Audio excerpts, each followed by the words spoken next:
I'm going to be fixing my sway bar today.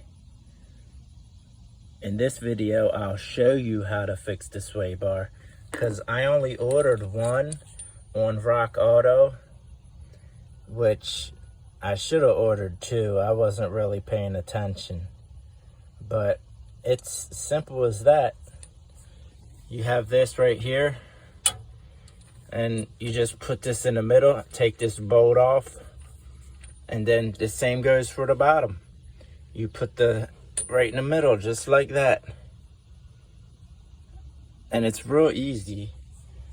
And this part, I inspected this part right here. This part is good.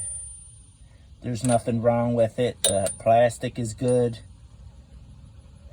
But if you did have this problem, if you wanted to replace the whole sway bar, you just order the right sway bar and everything comes with it, you know? There's two bolts right here. You just take these two bolts off. There's one on each side of the truck, just like there's one of these on each side of the truck. And I use thread locker. I do tighten them down. You should torque it down, but I make it super tight and I use thread locker.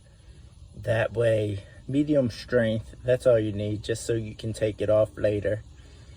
And I grease everything up with the right grease. And so yeah, what you do is you put this on like this, put that in between there, and then put this in between there, and you just tighten it down.